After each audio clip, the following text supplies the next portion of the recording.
GM Andrew Berry had this to say to Cleveland.com about Shedeur Sanders coming to the Browns. Quote, I don't anticipate that being a problem. Shedeur is a really impressive young man. He's poised, he's calm, he's smart, and you can tell that he's been raised by, quite honestly, a Hall of Fame dad. We're going to get to know him even more over the course of the spring, but he's really impressive. Let's bring back Adam Schefter. Schefter, what are you hearing about the possibility of Shedeur Sanders going to Cleveland at number 2? Well, I think Cleveland's going to stand there and pick whoever it wants, no matter how Shedeur Sanders or anybody else feels about the prospect of going to Cleveland. I don't know that Cleveland's going to be at the forefront of Shedeur Sanders' wish list, but I think the Browns would say, we're not worried about his wish list. We're worried about picking the best player possible. And if that turns out to be Shedeur Sanders, then that's who the Browns believe they'll wind up going ahead and picking, but there's still a process that they have to get through. One thing they've made perfectly clear is that no matter how many offers or what compensation they're offered from Myles Garrett, they're not in the market to trade him. Remember all the speculation at the deadline last year about teams checking into Browns would be interested in dealing Myles Garrett. They've made it very clear they're not going to deal him. They recognize the Hall of Fame talent that Myles Garrett is, and no matter who calls and no matter what is offered, the Browns say they are holding on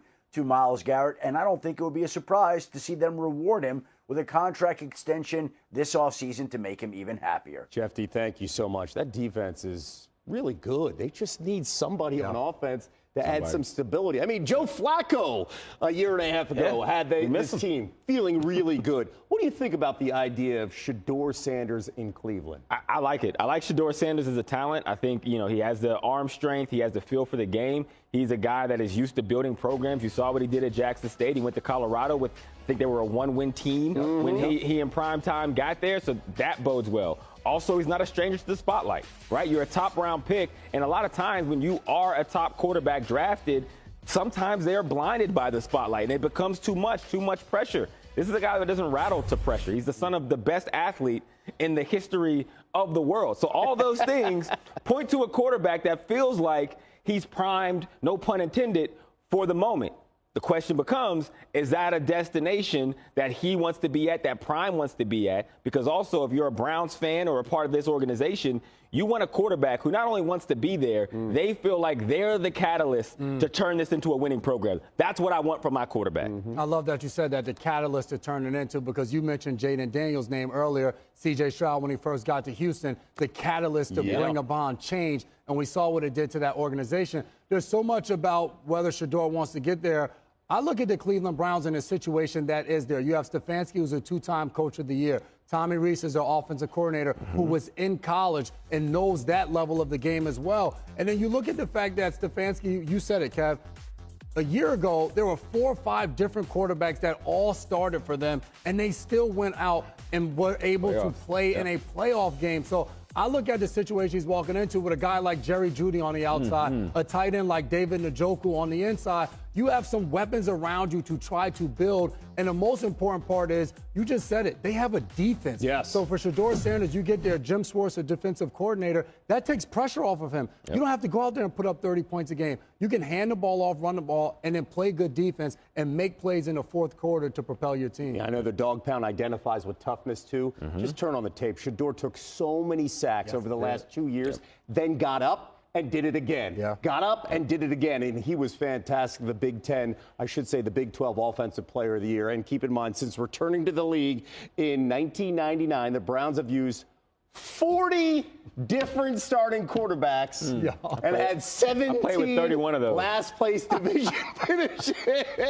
One season. I'm sorry, Hawk. You should have told me not to go my one season. I'm so sorry for both you guys. Coming up, J-Mac and Hawk are going to break the different ways the Chiefs Pro Bowl games back in Orlando. The first 6 events of the skills competition begin Thursday, 7 Eastern, 4 Pacific on ESPN. The final 4 events Sunday starting at 3 Eastern, noon Pacific. It all culminates with a 7-on-7 flag football game with Peyton and Eli back to coach the AFC and NFC team. Should be a lot of fun out there. And NFL Live will have a special show from the Pro Bowl tomorrow. Tune in for that.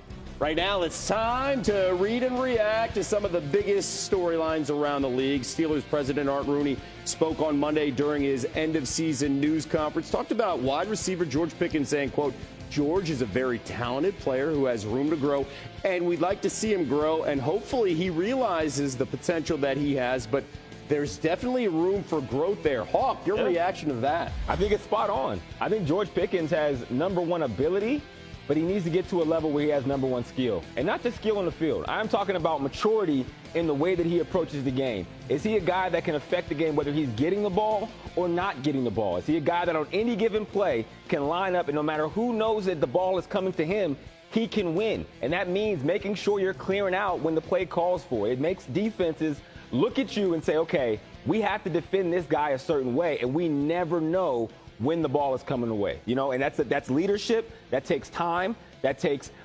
experience, but it takes an investment from George Pickens into himself and into the process of being a professional. Kid's got so much talent, so much maturity. So much talent. All right, to Buffalo, where it's starting to become a theme as the Bills lost to the Chiefs in the playoffs for the 4th time in the last 5 seasons, with Josh Allen falling to 0-4 when opposing Patrick Mahomes in the postseason. It's the first time in NFL history that one team has eliminated another in the playoffs 4 times over a 5-season span. So, J-Mac, what stood out to you and how the Chiefs got it done this time around down the stretch? Well, you see this play. This was a 4th and 1 earlier in the game, and to me, it comes down to it. The Chiefs execute when it matters most. They came back to the same exact play at the end of the 4th quarter to try to ice this game, and then they put it away with this pass to Samaje Perine, a same pass that they ran in 2017 I saw against the New England Patriots. Andy Reid and this Chiefs team, they know how to operate when it matters most, and that's what the Buffalo Bills are missing.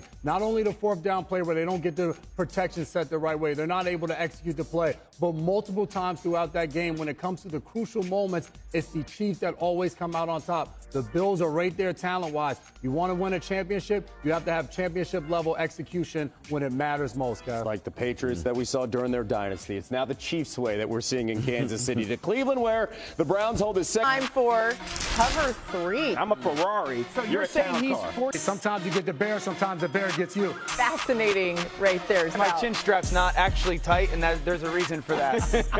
Had a GB coach, he used to say, see a little, see a lot. This is diabolical at home, okay? You can accelerate like I can. Let's have some fun, okay? Okay, boys, let's do that every week.